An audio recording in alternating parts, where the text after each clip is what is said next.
Bien. Entonces, la clase pasada empezamos a estudiar lo que era el análisis de ciclo de vida. Hablamos un poco de cómo es el pensamiento de ciclo de vida, cómo se relaciona con la economía circular, con la ecología industrial, simbiosis industrial, que hay que tener en cuenta que el análisis de ciclo de vida más es uno de los pilares de la sustentabilidad, que solamente trata acerca de la parte ambiental y hay otras herramientas para evaluar la parte económica y la parte social.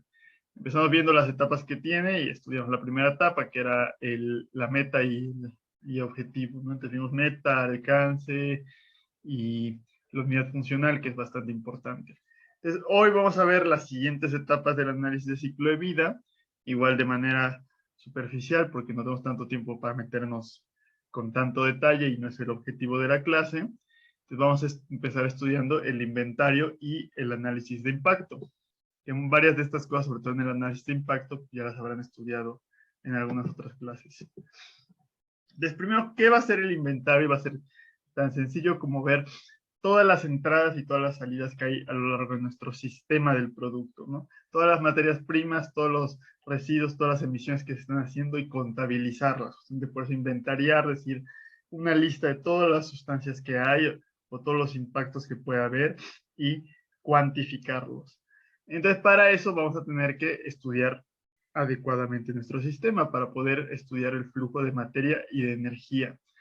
Entonces, ya dijimos que vamos a tener que hacer un diagrama de flujo, un árbol de producto, donde vayamos teniendo nuestros procesos unitarios que se vayan conectando entre sí con los flujos de materia y energía, y que vamos a intentar que sea de manera lineal o bucles sencillos, que si son bucles se pueden llegar a iterar por computadora.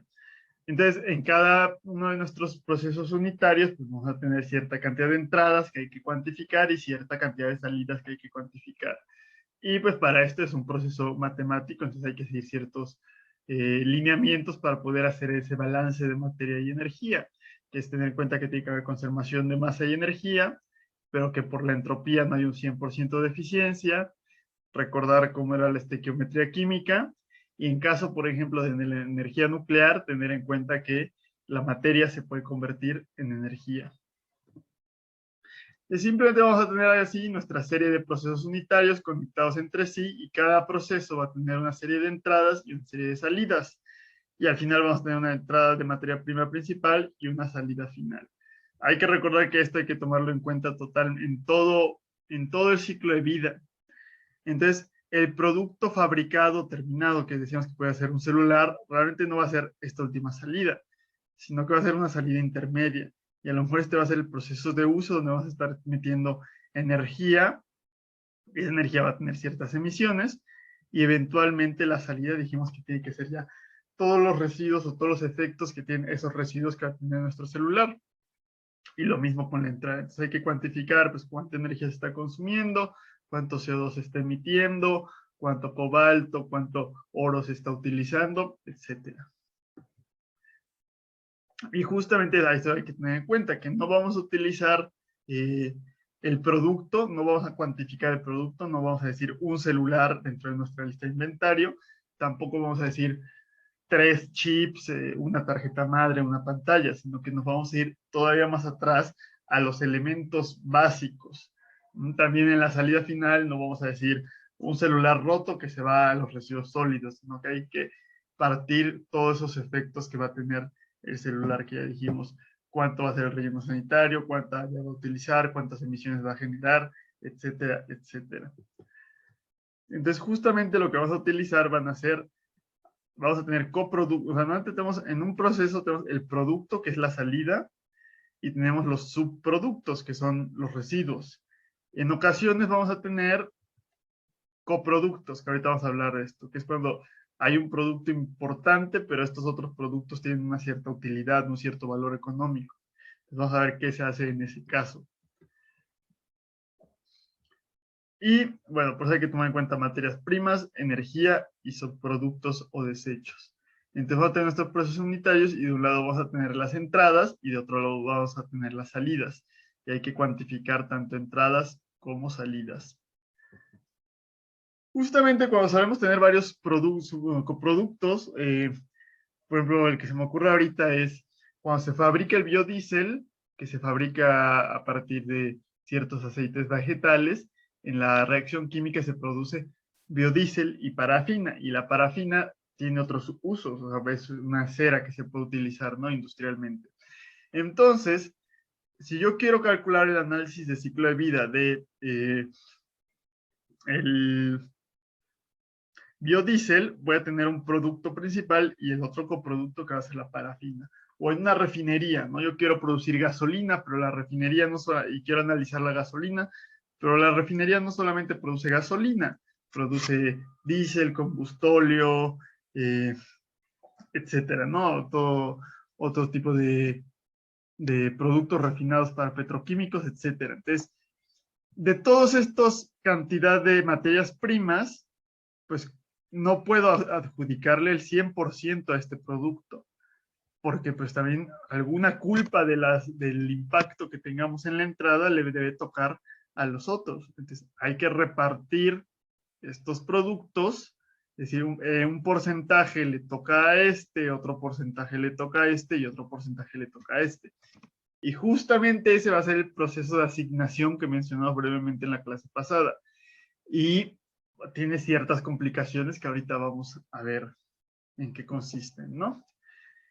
Una opción va a ser simplemente tomar en cuenta mi producto, mi frontera del sistema, considerando únicamente mi producto intermedio y tomando en cuenta la unidad funcional de acuerdo a lo que haga, para lo que sirva mi producto intermedio. O bueno, o sea, mi producto que me interesa, ¿no?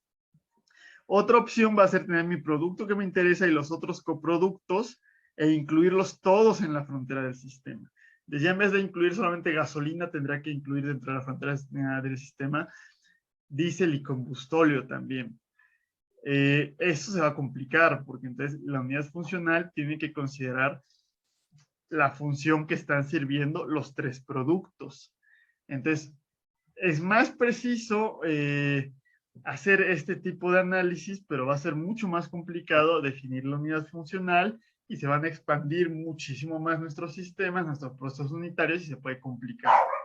Lo ideal es hacer esto, expandirlo, pero en muchos casos, por restricciones de tiempo y presupuestos, va a tener que cortar y poner los coproductos fuera de la frontera del sistema.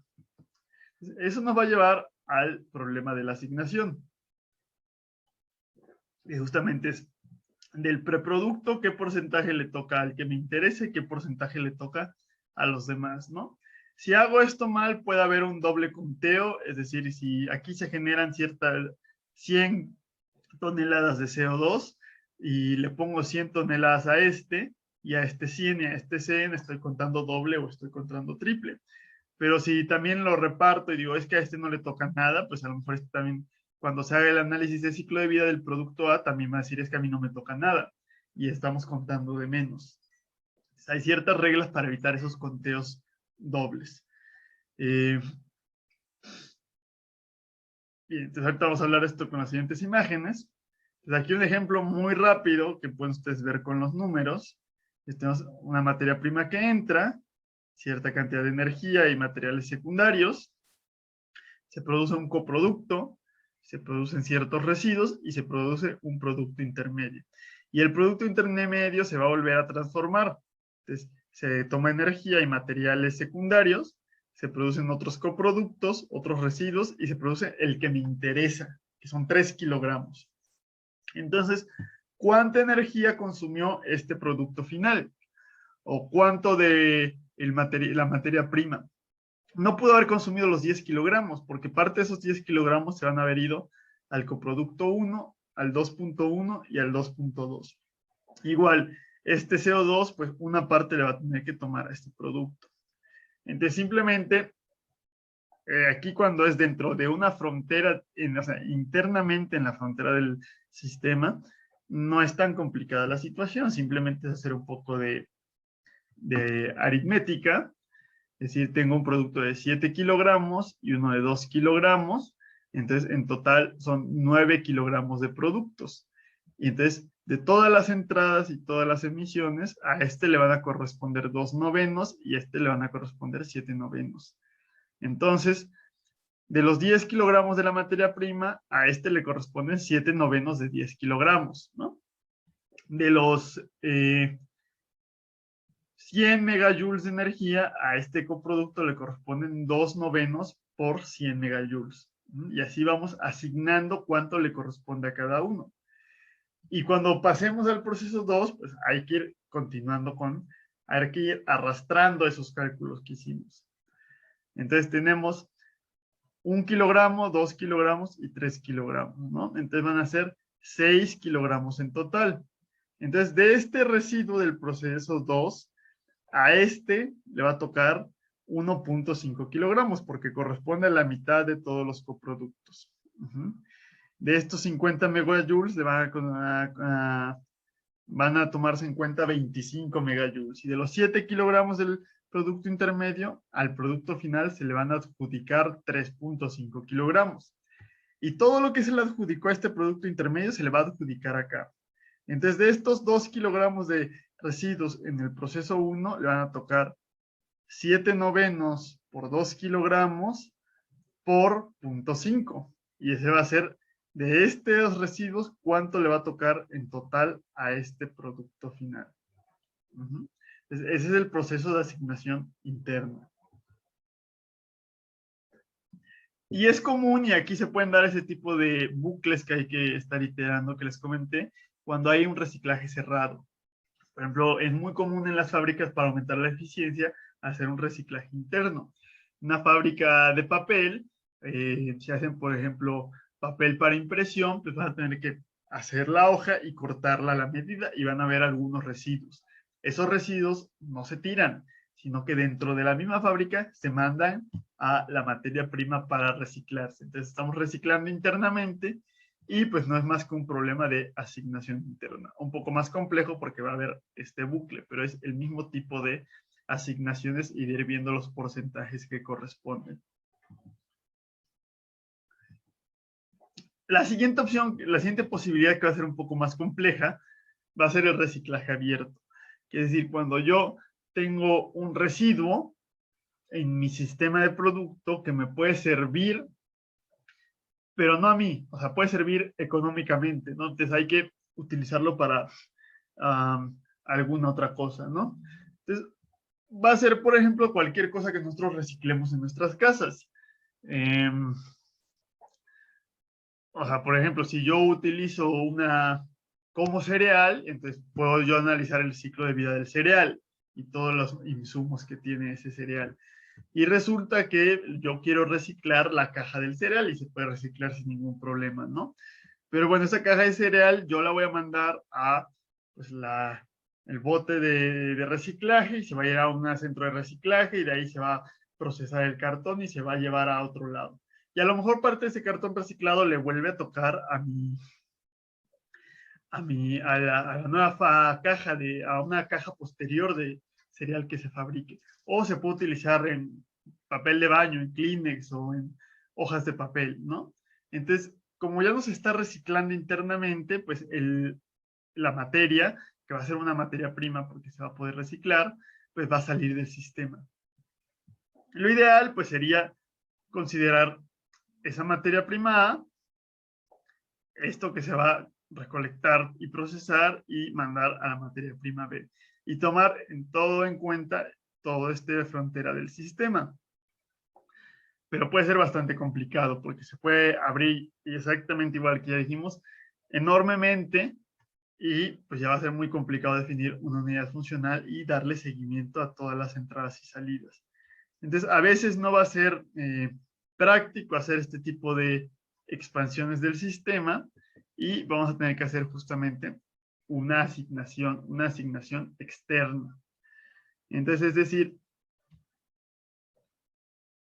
yo, como estoy reciclando en mi sistema A, voy a tener algún beneficio, voy a poderme quitar ciertos impactos que estoy teniendo.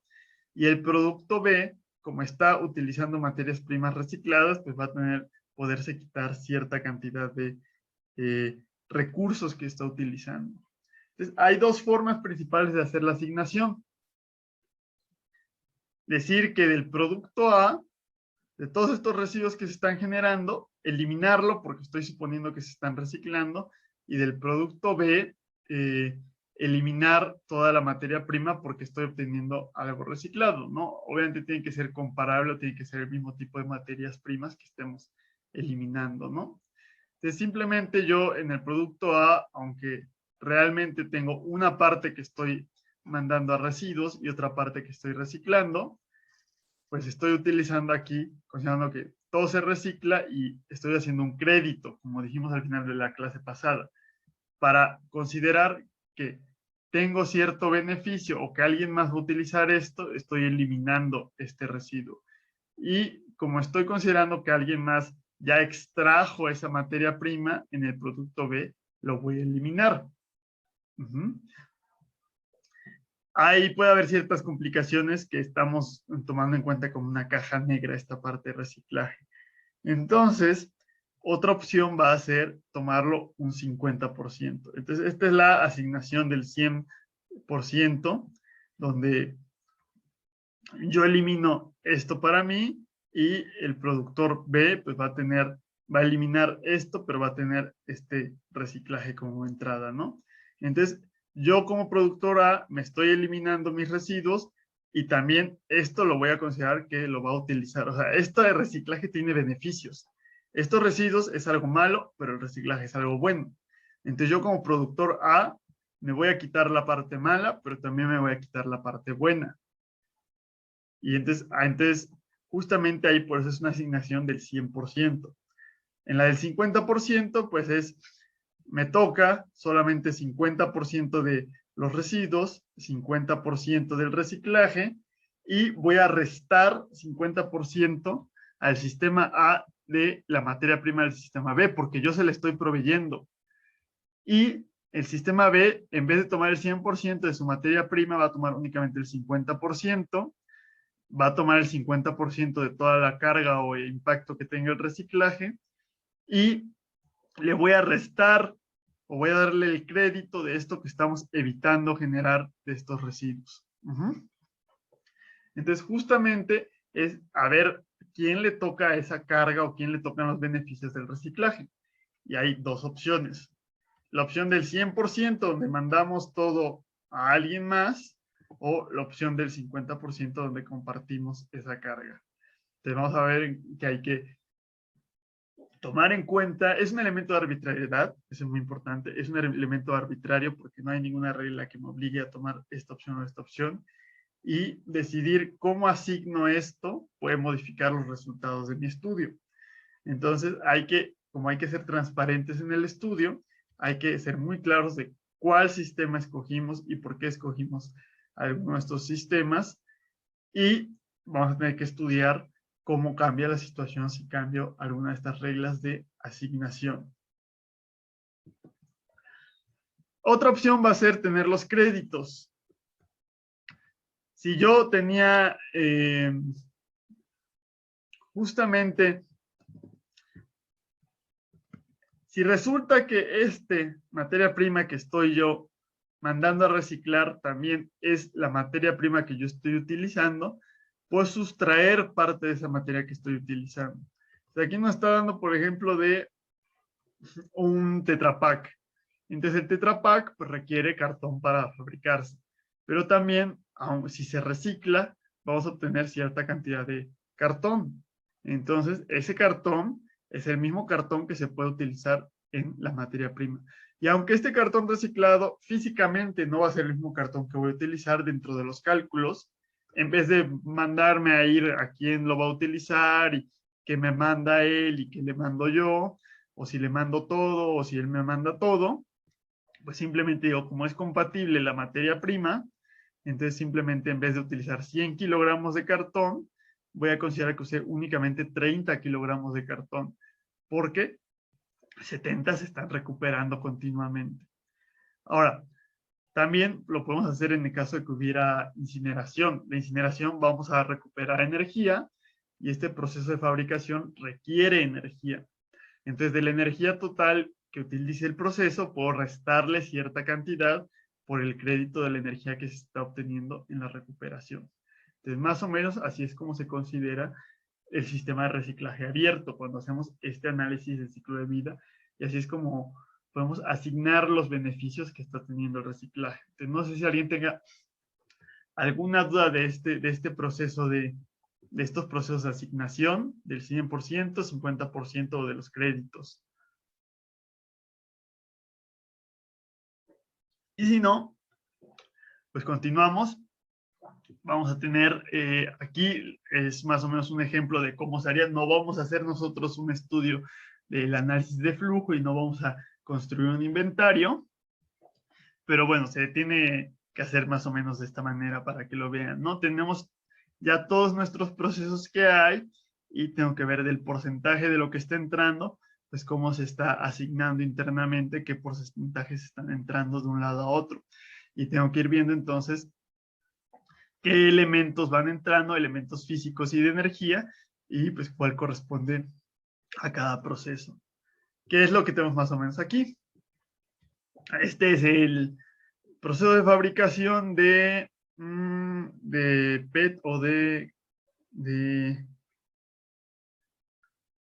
creo que es de los dos. Debe ser a lo mejor de... No, es un Tetra Pak.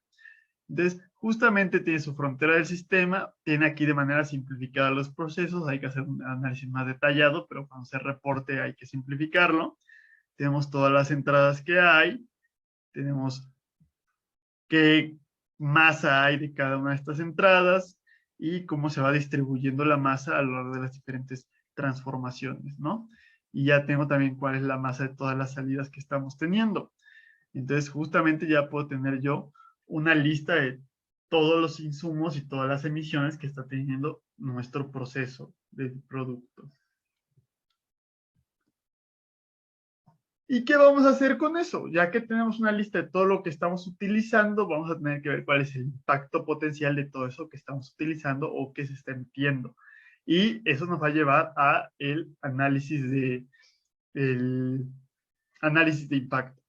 Hay que tener en cuenta que ya lo platicamos la clase pasada, que no estamos estudiando el impacto ambiental como tal. Es diferente un impacto ambiental a lo que estamos viendo aquí, que es el impacto potencial o el potencial de impacto. ¿Por qué? Porque el impacto siempre va asignado a una causa específica y a un tiempo y a un lugar específico. Mientras que el potencial de impacto no va a ser tan específico, va a ser un poco más genérico o general o amplio en tiempo y en espacio. Y aquí justamente vamos a tener un pequeño ejemplo para ver cómo funciona esta situación. Si tenemos baterías, queremos estudiar cuál es el impacto del mercurio en las baterías. Entonces, para hacer un análisis de impacto ambiental, pues voy a ir a la fábrica de baterías y voy a ver cuánto mercurio está emitiendo.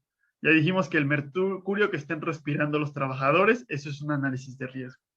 Y si yo veo cuánto mercurio se está emitiendo al río Lerma, por ejemplo, porque la fábrica está a las orillas del río Lerma, pues va a ser un análisis de impacto ambiental. Entonces voy a ver que durante 2018 se descargó un cierto flujo de agua residual que va a tener una cierta cantidad de partículas por millón de mercurio. Ya estoy teniendo un impacto puntual porque es en el río Lerma, en lugar y en tiempo, porque estoy diciendo en 2018, a lo largo de todo 2018. El potencial de impacto no va a ser específico. O sea, por ejemplo, voy a querer yo no hago el análisis de ciclo de vida de una fábrica de baterías, sino que hago el análisis de ciclo de vida de una batería. O a lo mejor puedo querer hacer el análisis de ciclo de vida de un control remoto. Entonces va a resultar que un control remoto aproximadamente va a utilizar 300 baterías en su vida útil y esas 300 baterías pues, van a verse reflejado como una descarga de 2 kilogramos de mercurio a lo largo de los 10 años de vida útil del control remoto. Pero, ¿qué marca eran las baterías? Pues puede ser de muchas marcas diferentes, ¿no? ¿En qué lugar se fabricaron las baterías? Pues no necesariamente fue en esta fábrica de Río Lerma. ¿Dónde fueron descargadas? Las pude haber tirado aquí o las pude haber tirado en Guadalajara. Y ya que se tiraron ahí, ¿a qué lugar se fueron a procesarse o a qué lago o terreno fueron a caer? Pues no es tan fácil definirlo. Y estos 2 kilogramos de mercurio, aquí sabemos que son durante todo 2018 y es continuamente esta descarga. Pero estos 2 kilogramos de mercurio a lo largo de los 10 años de vida útil no sabemos si es al inicio de la vida útil o al fin. Bueno, podemos saber si es al inicio o al final, pero no puedo decir exactamente es constante cierto flujo durante 2018. ¿Mm? Hay que tener en cuenta, es importante esa diferencia entre el impacto y el potencial de impacto. Uno es puntual en tiempo y lugar y otro es un poco más general porque estamos estudiando ya un sistema mucho más amplio y más complejo. Sí podríamos llegar a hacer un análisis de impacto en nuestro análisis de ciclo de vida mucho más detallado y poder llegar a puntualizar los impactos, pero no siempre es tan fácil o posible hacerlo, sobre todo cuando ya tenemos varias fronteras internacionales que cruzan los productos, y también no es requerido. En el futuro, conforme se vaya teniendo más información, pues va a ser más fácil poder hacer un análisis de ciclo de vida con impactos puntuales, pero por el momento no se utilizan impactos puntuales. Entonces, dentro de este análisis de impacto, vamos a tener que definir diferentes categorías de impacto, porque no todas las mismas emisiones causan los mismos estragos, entonces hay que categorizarlos. De acuerdo a la norma, yo puedo escoger las categorías que quiera, pero estoy obligado a escoger categorías. No puedo decir no hay categorías. Tengo que poner ciertas categorías, pero tengo libertad de escoger y nombrarlas como yo quiera. Hay ciertas categorías estándar o recomendadas, pero se deja esta apertura a no obligar o no enmarcar en ciertas categorías para que puedan irse generando conforme se vayan conociendo nuevos impactos o nuevas sustancias, que puedan surgir nuevas categorías o en casos muy particulares, pues poner ciertas categorías que son poco comunes o no tan relevantes en la mayoría de los sistemas de producto. Entonces va a haber un proceso que yo voy a escoger mis categorías y ahora sí voy a ver mi inventario. Voy a tener mi lista de sustancias y las masas que se están emitiendo relativo a la unidad funcional y voy a poner cada sustancia a qué categoría de impacto corresponde. Entonces, a lo mejor voy a decir, bueno, es que el CO2 va a corresponder a cambio climático, pero el amoníaco, pues el amoníaco no corresponde a cambio climático, no genera un efecto invernadero, pero sí va a generar eutrofización, ¿no? Entonces lo mando a eutrofización. Algunos como los óxidos nitrosos o el ozono troposférico, pues sí voy a decir, ok, el ozono troposférico tanto genera efecto invernadero como a su vez va a contribuir al smog fotoquímico. Entonces va a caber en dos categorías de impacto. ¿Okay? Y ya que los puse dentro de esas categorías de impacto a las que corresponden, pues tengo que darle un número. Tengo que evaluar qué tan fuerte es el impacto que está teniendo esas sustancias que estoy emitiendo o que estoy utilizando. Entonces son esos tres procesos, que seleccionar las categorías, clasificar los resultados del inventario en las categorías y caracterizar las categorías de impacto. ¿Qué categorías se pueden recomendar utilizar? Hay diferentes instituciones que recomiendan diferentes categorías. Aquí tienen una lista de la CETAC de Europa, que tiene dos sistemas, categorías de impacto de entradas y categorías de impacto de salidas, ¿no? Uso de recursos y contaminación. Entonces, por ejemplo, en uso de recursos, pues puede ser el uso de recursos abióticos y bióticos, y salidas, pues puede ser, ya dijimos, el problema de la capa de ozono, ecotoxicidad, acidificación, pero hay otros que son un poco más sutiles o elusivos porque son difíciles de cuantificar, como el olor, el ruido o las muertes. Otro ejemplo aquí, este es de, creo que este es de la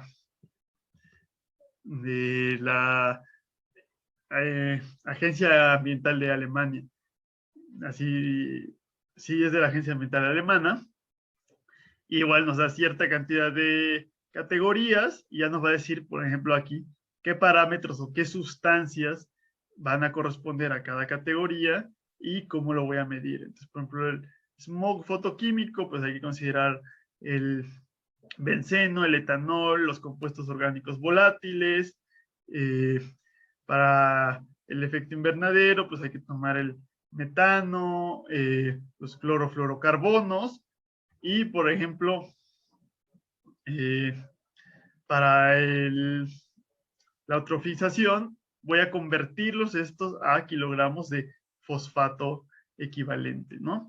Porque pues es la medida estándar con la que yo voy a evaluar qué tan grave o qué tan poco grave es la eutrofización, que es parecido aquí a lo que tenemos en el efecto invernadero, ¿no? Dijimos que hay gases que son más fuertes que otros que generan un impacto más importante, entonces todos los convertimos a una norma que va a ser los kilogramos de CO2 equivalentes. Y todo lo mismo van a tenerlos estas otras categorías de impacto. Y para dar el ejemplo de cómo se determina, cómo se detalla una categoría de impacto, vamos a ver el cambio climático. Entonces, el nombre de la categoría es cambio climático. ¿Y qué resultados vamos a tener en el inventario que vamos a poner o clasificar dentro de esta categoría? Van a ser los gases de efecto invernadero, que van a estar relacionados a las unidades funcionales. Entonces, van a ser cuántos CO2 se tienen que emitir para transportar 1 litro de leche, por ejemplo, que era el caso del Tetra Pak contra el PET para transportar leche, ¿no? Entonces, hay que relacionarlo con la unidad funcional. Y bueno, hay que tomar en cuenta pues todos los gases de efecto invernadero que hay y ponerlos dentro del inventario, dentro de la categoría de impacto de cambio climático. ¿Qué modelo me va a caracterizar este impacto? Pues va a ser el modelo generado por por la Agencia Intergubernamental de Cambio Climático, y pues va a ser ese modelo a 100 años. Eso nos va a llevar al indicador de categoría, que va a ser la fuerza radiativa infrarroja. Ya se nos está acabando los primeros 40 minutos, entonces nos vamos a desconectar como siempre y nos volvemos a conectar para a grabar. Listo, entonces estamos hablando de los componentes de la categoría de impacto. Ya dijimos que estamos estudiando cómo va a ser la categoría de impacto de cambio climático. Ya dijimos que el panel intergubernamental del cambio climático nos va a decir que cómo se mide cuánto está realmente calentando un gas de efecto invernadero, pues va a ser con la fuerza radiativa infrarroja, que se mide en watts por metro cuadrado. Pero, para normalizarlo, para hacer algo más entendible, pues vamos a tener un indicador que va a ser la potencia de calentamiento global, que va a ser el Greenhouse Warming Potential a 100 años. Y todo se va a establecer en términos o en múltiplos de el Greenhouse Warming Potential de el dióxido de carbono. Entonces, por eso vamos a convertir todo a kilogramos de dióxido de carbono equivalentes. Entonces, 1 kilogramo de dióxido de carbono emitido equivale a 1 kilogramo de dióxido de carbono equivalente. 1 kilogramo de metano emitido equivale a 25, 28 kilogramos de dióxido de carbono. Entonces, es mucho más potente el metano como gas de efecto invernadero. Y ese va a ser el indicador que vamos a medir, va a ser el resultado de nuestro análisis de ciclo de vida. Vamos a decir, el sistema de producto que tenemos va a tener una potencia de calentamiento global de tantos kilogramos de CO2 equivalentes. Ya juntamos todo ese inventario que hicimos y lo dimos en un número de una categoría. Hay otras, ese es un indicador de inicio, porque estamos viendo la causa del calentamiento global. Pero también podríamos hacer un indicador de final, que va a ser de los efectos del calentamiento global.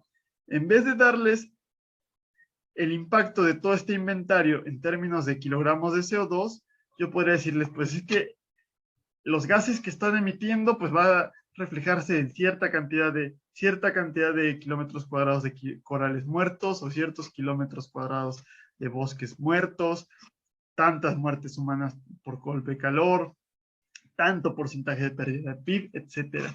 Pero el problema es que estas medidas ya se llevan con mucha incertidumbre y son más difíciles de medir, ¿no? Tan solo lo hemos visto con el COVID, que ha sido complicado con el exceso de mortandad, saber realmente de ese exceso de mortandad, cuántos se murieron directamente de COVID o cuántos se murieron, por ejemplo, que no pudieron, que ya tenían otras enfermedades, no les dio COVID, pero como estaban saturados los hospitales, no pudieron tener atención médica y pues eso ocasionó su muerte. Entonces es complicado adjudicar la cantidad de muertes o la cantidad de muertes de corales, porque también los corales se van a morir por la contaminación del mar, y los bosques se van a morir por la lluvia ácida, que es diferente al cambio climático. Todo es contaminación, pero son categorías diferentes. Entonces, adjudicar cuánto corresponde es complicado, y por eso nos mandamos mejor a un indicador de inicio, de causa, que va a ser la potencia de calentamiento global. Aquí ya viendo un poco más de detalle los indicadores de impacto que hay, vamos a tener los recursos, el uso de recursos, vamos a tener que puede ser abiótico, es decir, que es algo que no está vivo, o biótico. Y dentro de esas categorías van a haber recursos que se pueden regenerar o que no son regenerables, o renovables y no renovables, como los quieran ver ustedes, ¿no? Los combustibles fósiles son abióticos y son no renovables. El agua dulce es abiótica, pero sí es renovable. El ciclo del agua lo renueva a una escala de meses o semanas, ¿no? De hecho, más o menos, el agua tiene un tiempo de residencia media en la atmósfera de 11 días.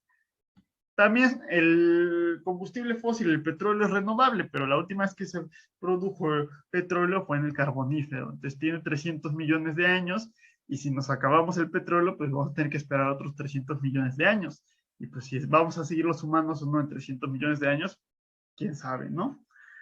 Van a haber también recursos bióticos renovables, como ciertas plantas silvestres, los bosques, etcétera, siempre y cuando se manejen de manera adecuada. Pero van a haber incluso algunos bióticos que no van a ser renovables, como especies en extinción y maderas tropicales, porque sí se renuevan, pero es lo mismo de los minerales. Es muy poca la renovación o es muy lenta, y pues eso los pone en un riesgo importante. Y realmente cuantificamos la afectación o la disminución de los recursos finitos porque nos afecta a los humanos. Realmente a los animales, a los elefantes de África les va a valer si hay o no hay petróleo dentro de 50 años, ¿no? Si se acaba el petróleo, de hecho, probablemente van a estar más contentos porque va a haber menos contaminación, pero realmente a los que nos afectan esos recursos y a nuestra economía es en los humanos. Para cuantificar el impacto o el indicador de impacto de los recursos finitos, hay que primero calcular qué reservas tiene ese producto, es decir, cuánto petróleo queda en el mundo. Pero el problema es que van cambiando constantemente porque se descubren algunas o se ve que realmente no había tanto como pensábamos que había, o no es tan fácil de extraerlo, etc. Entonces, se calcula a partir de esas reservas el rango estático, que es cuántos años, al ritmo de consumo actual, cuántos años queda del producto. Es decir, pues no sé si han escuchado, es que dentro de 30 años se va a acabar el petróleo, porque al rango de consumo actual y a las reservas actuales que tiene, pues es el tiempo que tardaríamos en acabarnos. Y pues justamente se puede hablar de un término de escasez, que es el consumo que está teniendo mi producto entre ese rango estático. Es decir, de esos años que quedan, pues cuánto estoy tomando yo para producir este producto, ¿no? Cuántos días, cuántos meses, etcétera. Para los recursos regenerativos es parecido el cálculo que se hace, y esto es una vista general, no vamos a estar haciendo ejemplos o haciendo los cálculos particulares. Y estos recursos regenerativos, simplemente en el cálculo, pues hay que tomar en cuenta la tasa de regeneración, ¿no? Que el rango estático, pues va aumentando constantemente porque las reservas se van llenando continuamente, porque se va regenerando, ¿no? Otros elementos como el agua se miden un poco diferente. Vamos a hablar más en la siguiente clase, vamos a hablar del estrés hídrico, y que va a tener que ver con el uso consultivo y la recarga de la cuenca, ¿no? La recarga de la cuenca pues va a ser cuánto llueve o cuánto le llega a esa cuenca a partir de otras cuencas, y el uso consultivo va a ser cuánto estoy extrayendo yo sin regresarlo a la misma cuenca. Entonces vamos a ver más adelante por qué a veces sí puedo regresar el agua y a veces otras veces no regresarlo al agua, a la cuenca, perdón. Entonces justamente estamos dividiendo el consumo entre la recarga. Y va a haber otro recurso que es un poco, no es tan fácil de medir, pero hay que tomarlo en cuenta, que va a ser el uso del suelo. Es decir, si tengo un producto alimenticio, pues cuánta tierra está utilizando, ya dijimos el relleno sanitario, cuánta tierra está utilizando, las fábricas, las construcciones, los edificios, etcétera. Entonces, vamos a evaluar cuánto terreno natural convertimos o cambiamos de uso de suelo a terreno artificial. Y eso se va a medir con algo que se llaman los niveles hemeróbicos. Entonces, el nivel hemeróbico me va a decir qué tan natural o qué tan artificial es ese terreno que hay, y pues yo voy a medir el impacto de acuerdo a cómo cambio entre diferentes niveles hemeróbicos. Entonces, hay que medir cuántos metros cuadrados de acuerdo a cada unidad funcional hay en cada nivel y se convirtieron a otro nivel hemeróbico. Normalmente vamos a suponerlo al nivel metahemeróbico, pero puede llegar a ser algo intermedio. Entonces aquí tienen los nombres, que son nombres un poco extraños, pero bueno, tenemos el nivel aemeróbico, que va a ser totalmente natural, que ya existe solamente un 3% de terreno en la Tierra, y pues está el otro que es, por ejemplo, de las reservas nacionales, que va a ser el oligohemeróbico. Y así nos vamos yendo, por ejemplo, las zonas, las parcelas agrícolas son alfa euhemeróbico, y, por ejemplo, los campos de fútbol con pasto natural pues van a ser polihemeróbicos, y ya el terreno construido, asfalto, edificios, etcétera, va a ser metahemeróbico. Entonces, por ejemplo, un producto alimenticio pues podría convertir un bosque que ya se ha replantado, que va a ser mesohemeróbico, se podría cortar, o por ejemplo en el Amazonas lo que está pasando, que es terreno oligohemeróbico, se corta y se utiliza para plantar soya. Entonces hay una cierta cantidad de terreno que se está convirtiendo de terreno oligohemeróbico a alfa euhemeróbico, y ahí ya cuantificamos el impacto. Si yo voy a construir un aeropuerto y había un terreno natural, pues a lo mejor puedo decir que voy a convertirlo de mesohemeróbico a metahemeróbico. ¿Ok? Entonces, voy a decir, son 400 hectáreas que se van a convertir de oligohemeróbico a metahemeróbico.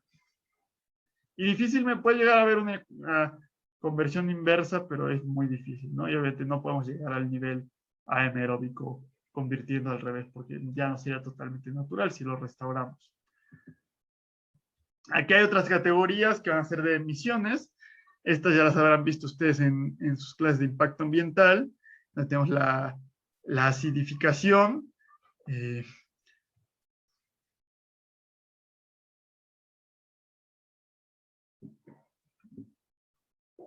Lo vamos a medir con respecto a los equivalentes de sulfato. Vamos a ver cómo es acidificación, pero los ácidos son sustancias que liberan protones. Entonces vamos a ver cuántos protones libera en un medio líquido el sulfato, y pues justamente vamos a ver estas otras sustancias, pues ver justamente cuántos protones liberan con respecto al sulfato y convertirlo a equivalentes de sulfato, ¿no? Lo mismo para la eutroficación, pues se van a utilizar el potencial que va a tener de nutrir adicionalmente, llevar a un nivel adicional de nutrientes que tiene, y pues lo vamos a llevar al potencial de eutrofización que va a ser del fosfato. Y cada sustancia tiene un equivalente de esta otra sustancia. Y el cambio climático que ya hablamos, vamos a convertirlo de acuerdo a la energía radiactiva que tengan, el forzamiento radiactivo, y lo vamos a convertir a equivalentes de dióxido de carbono. Otras categorías que son un poco más complicadas, o más, ya habíamos comentado que eran las categorías elusivas, va a ser, por ejemplo, la biodiversidad. ¿Cómo podemos medir qué tanto afecta un producto la biodiversidad? Ya vimos que no es tan fácil por decir cuántas especies están afectando, no es difícil contar la cantidad total de especies. Hay ecosistemas que tienen menos especies o menos individuos, como una tundra, pero no porque tenga menos especies va a ser un ecosistema de peor calidad. Entonces hay que, para cada ecosistema, tener un nivel base, suponer más o menos cómo le está afectando, cuántos individuos, cuántas especies están muriendo, y poner un indicador que evalúe eso. Entonces no es tan fácil, es muy importante, sobre todo ahorita que estamos teniendo aparte una crisis de cambio climático, una crisis de biodiversidad, pero es más difícil medir justamente la crisis de biodiversidad. la toxicidad humana fuera de la tecnosfera, es decir, no cómo están siendo afectados los trabajadores de la fábrica, pero sí ese mercurio que dijimos que se emitió a lo largo de 10 años, pues eventualmente va a venir a afectarme, porque el agua potable que yo tome a lo mejor va a tener un poquito más de mercurio. Entonces, eso va a tener afectaciones en la salud. Entonces, es muy difícil medir realmente de todo eso que se está metiendo a la atmósfera o a la hidrosfera, etcétera, cuánto va a acabar en lo que consumimos nosotros, cómo va acumulándose conforme va subiendo en la escala alimenticia y qué tanto nos está afectando realmente. Tan solo con los microplásticos, ya sabemos que el agua potable tiene microplásticos, que nuestra sangre tiene microplásticos, pero todavía no sabemos bien ni siquiera qué afectaciones tiene la salud. Y no sabemos, no va a ser tan fácil poder adjudicar esos microplásticos, qué porcentaje de los microplásticos que hay en mi sangre corresponden a la botella de PET que tomé hace 3 años, ¿no? Obviamente no quiere decir que por tomarme la botella de PET ese plástico fue directamente a mí, sino que ese plástico se fue a la basura, acabó en el mar se desintegró, se hizo microplásticos, un pez se comió el microplástico y después yo me comí el pez y regresó a mí, ¿no? Entonces todos esos contaminantes van a acabar regresando a nosotros y nos van a acabar afectando, pero es muy difícil saber exactamente cuántos nos van a afectar. Y por lo mismo también es muy difícil saber la ecotoxicidad de cuánto va a afectar al ecosistema. La ecotoxicidad es un poco más complicada porque ya no vemos la afectación a individuos. Con el caso de los microplásticos, no vamos a ver ese pez específico, pues cuánto se enfermó, o cuánta vida menos tuvo, o cuánto, qué pez, si se murió, si no se murió el pez, sino que vamos a ver la afectación a todo el ecosistema. Entonces vamos a ver los microplásticos en el mar, pues cuántos peces en total matan, ¿no? O cómo reducen o cómo afectan las relaciones entre diferentes especies de acuerdo a la salud que estas están teniendo, cómo afectan al comportamiento de las especies. Normalmente eso es a lo que se van a dedicar principalmente los biólogos, pero va a ser complicado de medir. Y otro que va a ser las muertes o la radioactividad, es sobre todo para energía, también es importante dentro del debate de la energía nuclear, que es, bueno, o sea, Chernobyl tuvo cierta cantidad de muertos, ¿no? Y esos muertos, pues hay que repartirlos entre todos los kilowatts hora que se han generado de energía nuclear en todas las centrales eléctricas. No es válido decir, mi central eléctrica no tiene nuclear, no tiene accidentes, entonces es muy segura. Les toca parte de la culpa de esas muertes. Pero no, ¿cuántas muertes tuvo realmente Chernobyl? ¿Quién sabe? Hay quienes dicen que hubo 9,000 muertos y hay otros que dicen que hubo 100,000 muertos. Hay mucha incertidumbre, sobre todo, no de los muertos directos en el accidente, sino de las muertes y de todas las enfermedades como cáncer o afectación al sistema cardíaco que se han generado por la exposición a radiación de bajo nivel a lo largo del tiempo. O sea, el 20% del territorio de Bielorrusia está contaminado por Chernobyl, aunque haya sido en Ucrania, pues se contaminó Bielorrusia, ¿no? Y se sigue cultivando alimentos ahí en Bielorrusia y los bielorrusos siguen alimentándose de alimentos cultivados en tierras radioactivas. Entonces, pero estadísticamente darse cuenta de todos los que se enfermaron, cuántos correspondió a Chernobyl, es muy difícil. O en Fukushima, si hace poco se acaba de liberar el agua radioactiva al mar, pues cuánto de esa radioactividad va a llegar a México y cuánto nos va a afectar a los peces o cuánto nos va a afectar a nosotros en nuestra salud, ¿no? Si tan solo, y aparte puede ser muy sutil, por eso puede ser difícil de encontrar, estadísticamente. A lo mejor de todas las porquerías que consumimos en la vida actual, a lo mejor todos aquí que estamos en esta reunión tenemos un 30% de probabilidad de que nos dé cáncer en algún momento de nuestra vida, ¿no? Por todo, el plástico, el celular, la comida chatarra, etcétera. Y resulta que gracias a Fukushima, en vez de tener un 30%, tenemos un 31%. Es mínimo y va a ser muy difícil de cuantificar porque hay muchas otras cosas que nos están generando estos problemas de cáncer. Pero es un impacto verdadero. Y gracias a este 1% adicional, pues muchos más van a morir. ¿Cuántos? quiénes y cómo los justificamos es complicado. Y además, si hay otros problemas que no solamente es la energía nuclear.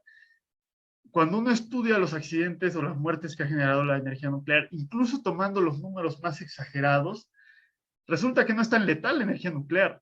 La energía hidroeléctrica es bastante más letal que la energía nuclear, porque en Chernobyl se murieron a lo mejor 100,000 personas, pero el peor accidente de una quiebra, de un rompimiento de una presa que fue en China, mató a 200,000 personas. Y han habido muchísimas más presas que se han roto que centrales nucleares que han tenido accidentes. Entonces, es más peligroso o genera más muertes la energía hidroeléctrica. Y no hablar de la energía carboeléctrica, que todas las muertes que se han generado por la contaminación, por afectaciones respiratorias debidas a la contaminación atmosférica, y todas las muertes que se van a generar por los efectos meteorológicos extremos del cambio climático, hay que asignarlas a la energía carboeléctrica, pero sigue siendo complicado hacer ese tipo de asignaciones. Posteriormente a ese proceso que ya dijimos, tenemos cada uno de nuestros indicadores de impacto, de recursos, de emisiones, ya dimos un número de cuánto está afectando, pero a veces decir, tu producto emite 5 toneladas de dióxido, equivalentes de dióxido de carbono. No nos dice nada, ¿no? 5 toneladas es mucho, es poco, es difícil saberlo, ¿no? Entonces, 5 toneladas, hay que darle un valor, hay que darle algo que podamos comparar, que va a ser justamente la normalización, y le va a dar una dimensión comprensible al impacto. Entonces, por ejemplo, para la parte de dióxido de carbono, lo que vamos a hacer va a ser cuantificar el total de emisiones de México. Es decir, México emite 500, es un ejemplo, no es el número real, no me lo sé. México emite 500,000 toneladas de dióxido de carbono al año. Y tenemos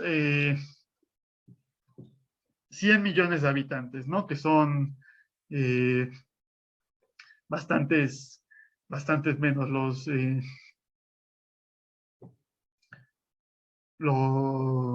no, bueno, más bien ya tenemos más habitantes en México, ¿no?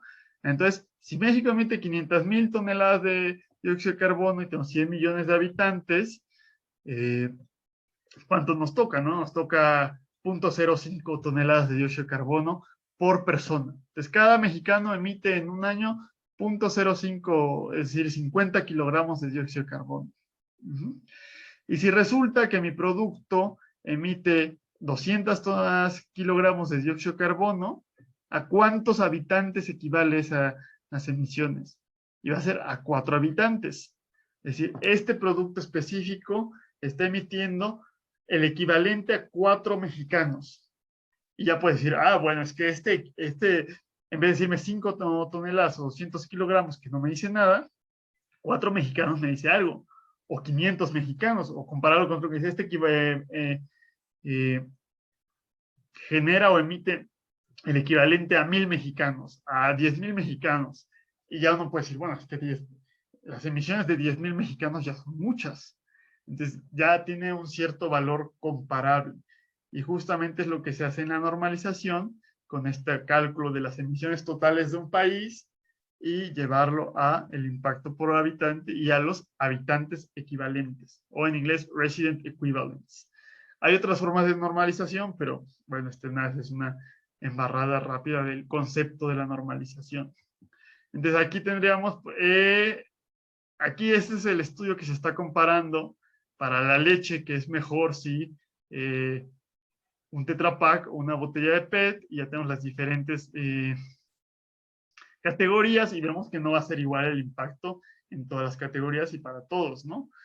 Sobre todo el PET, su mayor impacto es en el uso de recursos, ¿no?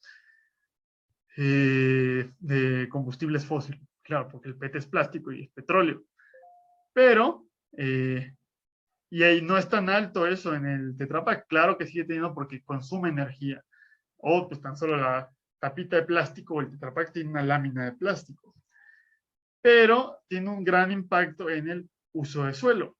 ¿Por qué? Porque el Tetra Pak es cartón y el cartón pues tiene que sacarse de plantas, ¿no? Y esas plantas usan una cierta cantidad de suelo y hay que convertir de un nivel hemeróbico más natural a un nivel hemeróbico más artificial para poder tener una plantación, aunque sea agroforestal, que me pueda dar la celulosa para hacer el cartón. Entonces, aquí ya podemos ver en qué categorías es peor el PET y en qué categorías es peor el Tetra Pak, y podemos ver a cuántos habitantes equivale. Esto es, creo que para 10,000 litros de bebida, de leche. Por eso están considerándolo, o sea, esa fue la unidad funcional que escogieron. En vez de decir 1 litro, escogieron 10,000 litros, porque así era más fácil calcular el empaque de transporte, ¿no? Entonces podemos ver que algunos impactos corresponden a 90 personas, otros corresponden a 10 personas, etcétera. Entonces ya es un poco más comprensible cómo está teniendo este impacto. Hay otra cosa que se puede hacer para darle una mayor claridad al impacto que estamos teniendo, que va a ser el agrupamiento. Les vamos a darle una cierta jerarquía de cuál tipo de impacto es peor, o cuál es más crítico, más grave, de acuerdo a las condiciones actuales, ¿no? Hay unos detalles que vienen aquí de la ponderación que hay cierta controversia, pero el chiste es, podemos decir, bueno, ¿cuál impacto genera mayor riesgo ecológico? ¿Cuál daña más a los ecosistemas? ¿Cuál los desestabiliza más? Es decir, a lo mejor para un bosque, o para el mar. Para el mar podría, no necesariamente, pero podríamos decir que es peor la eutrofización que la lluvia ácida. Pero para el bosque es peor la lluvia ácida que la eutrofización, porque también hay eutrofización en terreno sólido.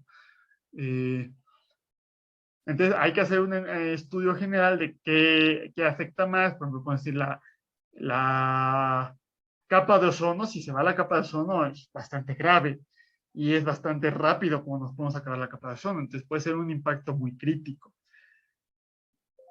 También podemos ver actualmente qué tan grave es la situación global o local. Es decir, hay un límite que deberíamos estar emitiendo de dióxido de carbono. ¿Qué tanto estamos superando? Porque estamos arriba.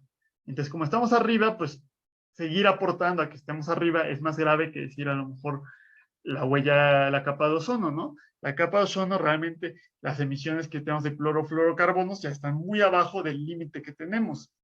Entonces, a lo mejor no es tan grave aportar un poquito a que suba eso si está abajo, aportar así estamos arriba. O decir qué tanto está subiendo. A lo mejor las emisiones de clorofluorocarbonos están bajando, entonces no es tan crítico, pero las emisiones de dióxido de carbono están subiendo, y están subiendo todavía una curva totalmente salida de lo que debería ser. Entonces, por eso es bastante crítica la situación. Entonces, aquí está la Agencia Federal del Medio Ambiente de Alemania, ellos tienen este ranking de qué tan graves son las categorías respecto al riesgo ecológico y de la distancia al objetivo de emisiones. No es distancia física, ¿no? Sino es la distancia de qué tan lejos están las emisiones que se están haciendo contra los límites que se establecen. Y bueno, ellos nos establecen una categoría diciendo que por ejemplo, de los peores en riesgo ecológico es el efecto invernadero y la capa de ozono, y de los que no son tan graves ecológicamente es el smog fotoquímico. Pero de qué tan lejos estamos o qué tan sobrepasados estamos del límite, de los peores es el uso de suelo y el efecto invernadero, pero de los que más holgados estamos en la actualidad es la capa de ozono, ¿no? Entonces así nos podemos ver de qué impactos son más críticos. Pero justamente ahí hay el detalle, y no hay que dar el siguiente paso y no cometer el error de hacer una ponderación. Si yo les preguntara aquí, ¿cuál es peor? ¿El PET o el Tetra Pak? Y pues a lo mejor pueden decir, no, es que es peor el PET, porque el PET está consumiendo muchísimos más recursos o muchos más combustibles fósiles. Otros van a decir, no, es el Tetra Pak, porque el Tetra Pak está teniendo un uso de suelo enorme y vimos que era bastante crítico el uso de suelo. La ponderación consiste en decir, es peor, es decir, hacer un juicio de valor, es decir, es peor los combustibles fósiles que el uso del suelo. Y como es peor los combustibles fósiles, es peor el PET. Eso es lo que no hay que hacer. No podemos dar un valor de cuál impacto es más importante o cuál es menos importante. Es una línea muy delgada entre decir, este impacto es más crítico o más grave, y decir, este impacto es más importante. Entonces, justamente lo vamos a ver ahorita más adelante, que no podemos decir, y es uno de los problemas que tiene la análisis de ciclo de vida, no nos da una respuesta única de producto A es mejor que el producto B. Simplemente nos puede decir, el producto A es peor en esto y el producto B es peor en esto. Entonces, ese juicio de valor, que lo vamos a tener que hacer en algún momento, decidir cuál utilizamos, no lo puede dar el análisis de ciclo de vida. Se tiene que dar ya más adelante en un nivel de decisión de política pública. No podemos en un reporte del análisis de ciclo de vida hacer ese tipo de recomendaciones o hacer ese tipo de juicios de valor. Está estrictamente prohibido por la norma. La norma claramente dice que no se puede hacer el agrupamiento, pero no se puede hacer la ponderación. Y bueno, esas fueron las dos etapas, las dos siguientes etapas del análisis de ciclo de vida, que fue el inventario y fue el análisis de impacto. La última etapa va a ser la interpretación, que es donde vamos a ver qué obtuvimos en el inventario, qué obtuvimos en el análisis de impacto, y vamos a llegar a conclusiones y a recomendaciones. Vamos a tener un estudio, un reporte final.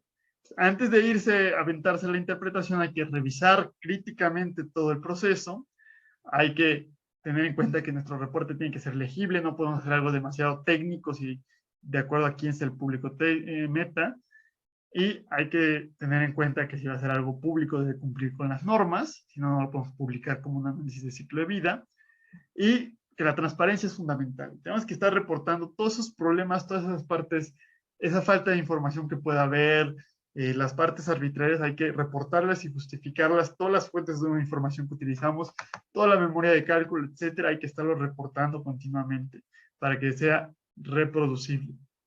Y ser realistas, tener en cuenta que hay limitaciones, ya dijimos que no podemos estudiar toda la frontera del sistema, que hay simplificaciones y hay que reconocer esas limitaciones que pueda tener nuestro análisis de ciclo de vida. Hay que identificar ciertos problemas significativos que pueden llegar a surgir, no hay que sobreinterpretar la información, no hay que malinterpretarla, no hay que saltar a conclusiones, decir, es que aquí como me dio que esto es peor, pues entonces es extremadamente mala la botella de PET. No podemos hacer ese tipo de saltos o de tergiversar la información. Hay que tener en cuenta que son situaciones estadísticas, hay rangos de incertidumbre. Entonces, si resulta que dos productos, por ejemplo, en la eutrofización, son casi iguales, pero a lo mejor alguien podría decir, es que es peor el PET. Pero no es cierto. Realmente, como la diferencia es muy pequeña, es un porcentaje muy poco, no es una diferencia significativa de acuerdo a la variación estadística. Entonces, podemos decir que es igual el impacto que tiene en eutrofización tanto la botella de PET como el Tetra Pak. Además, hay que tener en cuenta, regresar a los diagramas de flujo, regresar a las fronteras, ver que no haya habido omisiones, sino corregirlo y volver a hacer el proceso, y tener en cuenta que pueden haber problemas importantes en la información, en las fuentes de información hay que ver si son confiables, si son relevantes, tener en cuenta que hayamos considerado todos los elementos importantes del ciclo de vida o no haber cambiado la importancia, no haber ignorado ciertos elementos, tener un enfoque metodológico adecuado respetando el procedimiento del análisis de ciclo de vida y no olvidar que hay decisiones arbitrarias.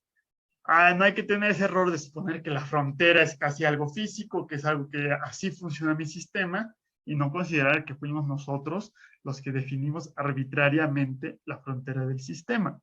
Y también intereses ocultos, que es lo que les digo, si Coca-Cola saca un estudio de análisis de ciclo de vida de sus botellas de PET y resulta que son bastante buenas, hay que dudarlo, ¿no? Hay que tomar en cuenta a lo mejor que el objetivo de ellos es quedar bien, más que dar el verdadero impacto de sus acciones. Dentro de este proceso de interpretación hay que tener en cuenta con los problemas significativos y hay que evaluar los resultados. Hay que ver que sean completos, que no haya faltas de información, que sean consistentes todos los datos y todos los estudios y análisis que hicimos, que sean consistentes entre sí, que sea de alta calidad la información, que hayamos recopilado por nosotros, por nuestra propia cuenta, todo lo que se puede, sin no usar bases de datos específicas de análisis de ciclo de vida, respetables y confiables, que idealmente deberían haber inventarios nacionales. Algunos países como Estados Unidos los tienen, nosotros pues no. Y se complica un poco más la situación. Y aquí hay esto, a lo mejor habrán, también lo vamos a comentar, pero si se acuerdan habrán visto algunas de estas cosas en sus clases de sistemas, en ingeniería de sistemas y en teoría general de sistemas, cosas como el análisis de sensitividad, donde veíamos los rangos de validez, donde vemos si varío esto, si tomo varios me han preguntado, por ejemplo, para la serie, ¿no? ¿Cuál es la diferencia entre tomar el valor máximo y el valor mínimo, ¿no? ¿Qué pasa? ¿Cuál debo escoger? Entonces, idealmente lo que tenemos que hacer es calcular todos los valores y ver cómo se mueve el resultado, para ver justamente qué tan sensible es.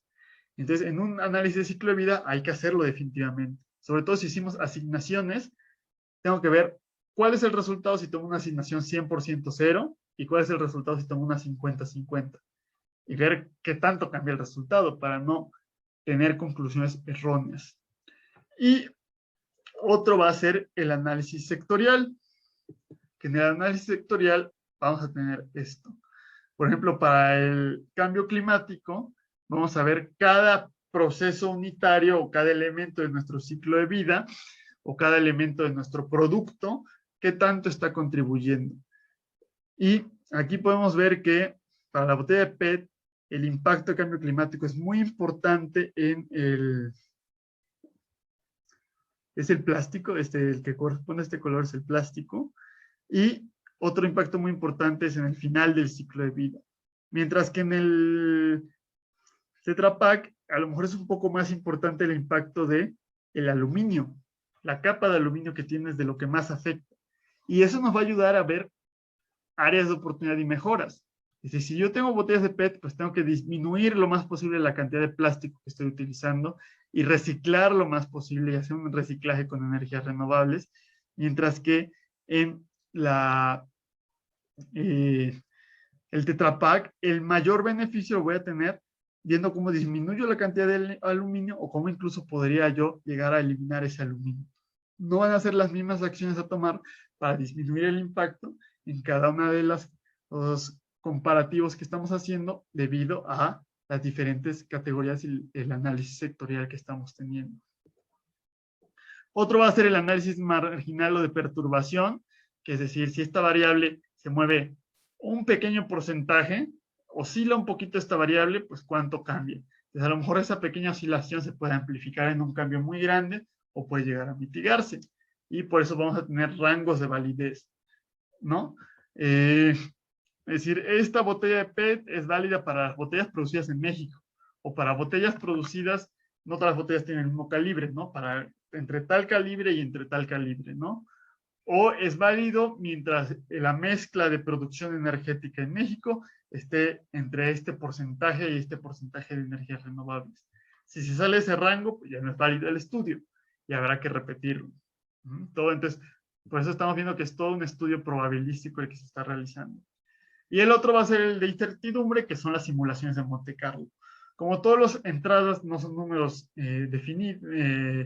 fijos, sino que son rangos de acuerdo a una cierta distribución de probabilidad, la salida tampoco va a ser un resultado. Es decir, realmente no tendríamos esto, sino que tendríamos barras de error. ¿Y cómo podemos hacer ese cálculo? No hay una forma de hacerlo analíticamente porque es muy complejo. Entonces hacemos un análisis de Monte Carlo donde generamos aleatoriamente las variables de entrada de acuerdo a su distribución y su rango y hacemos un cálculo y obtenemos un resultado, que ese sí va a ser un resultado fijo. Repetimos esta simulación de Monte Carlo 50, 100, 1000 veces y vamos a tener diferentes resultados que van a caer dentro de un rango. Y ya, de acuerdo a esa simulación de Monte Carlo, tengo entradas probabilísticas y tengo salida probabilística de acuerdo a un rango. Y ahí sí ya tengo mi rango de error adecuado. Otra opción va a ser el análisis comparativo, es decir, no solamente hacer el análisis de ciclo de vida del PET, sino hacer de PET contra Tetra Pak, a lo mejor contra botella de vidrio. Y la discernibilidad, que es la toma de decisiones adecuadas. Ya también nos queda un minuto, entonces vamos a desconectarnos y hablamos de estas últimas. Creo que nos queda una diapositiva para terminar con la clase de hoy. Acabando la clase, estamos hablando de la última parte de la evaluación, que va a ser el análisis de discernibilidad, que nos va a permitir hacer reportes adecuados, que no sean engañosos y hacer una toma de decisiones correctas. Entonces, cuando reportemos, como es algo probabilístico, no podemos dar un resultado sin ambigüedad. Hay que representar esa probabilidad o esa estadística dentro de nuestro reporte. Entonces, yo no puedo decir el producto A es mejor que el B. Puedo decir, existe un 95% de probabilidad o de certidumbre de que el producto A es mejor que el B. O realmente no hay diferencia estadísticamente significativamente A y B, son esencialmente lo mismo. O no hay la información actual disponible para poder decidir si A es mayor que B o para poder establecer conclusiones. Es decir, A es mejor en la categoría X, pero B es mejor en la categoría Y. Este tipo de conclusiones no les gustan, sobre todo a los políticos o a la gente que hace de gobierno que toma decisiones o que genera normatividades, porque ellos quieren que les des una decisión finita y exacta, ¿no? Pero no lo hay. En este mundo nunca hay absolutos, no todo es blanco o negro. Y sobre todo en este análisis de ciclo de vida vamos a tener que tomar en cuenta justamente esos matices de que a lo mejor este producto es bueno en cierta cosa, pero tiene afectaciones importantes en este otro lado. Hay que hacer un costo-beneficio y poder decidir en qué lados tenemos buenas partes y en otros lados tenemos cosas negativas. Y la última parte va a ser la revisión crítica que ya les había comentado, ¿no? Puede haber un LSA para uso exclusivamente interno para que la empresa sepa cómo está para poder formar políticas para disminuir su impacto ambiental y no es necesaria una revisión crítica, pero es recomendable. Lo ideal es tomar a alguien de la empresa que sepa sobre análisis de ciclo de vida, que sea de otra área que no sea la nuestra, que hizo el estudio, y que tampoco sea un área que esté siendo estudiada en el análisis de ciclo de vida. En el caso de que sea un reporte externo para el público, pues tiene que armarse una comisión externa, donde tienen que haber expertos de análisis de ciclo de vida y expertos en el sistema o producto estudiado, y opcionalmente tendrá que haber miembros de la industria que muchas veces no se ponen porque es la competencia, y también sería bueno tener a las partes afectadas e interesadas. Y pues hay que tener mucho cuidado, sobre todo en estos estudios donde estamos compartiendo mucha información, de respetar la privacidad de la empresa o la información clasificada, pero aún así ser transparentes con el proceso que se llevó a cabo. Entonces, este es el procedimiento que se lleva para hacer un LCA.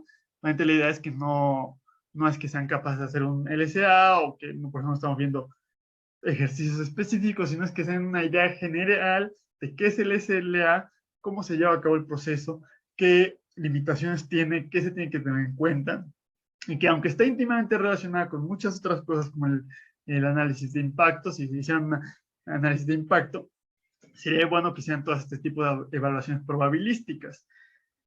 Y esto va a ser para que ya podamos hablar de otros temas más aplicados como la huella hídrica, la huella de carbono y el impacto incorporado en edificaciones, pero sabiendo cuál es este pensamiento de ciclo de vida y cuál es el proceso que hay que hacer de establecer una meta, un objetivo, un alcance, frontera, estudiar nuestro sistema, inventariar las emisiones o el uso de recursos que se tiene y después categorizarlos en ciertos impactos y analizar o evaluar esos impactos para poder llegar a los resultados que nos van a permitir tomar conclusiones o decisiones al respecto.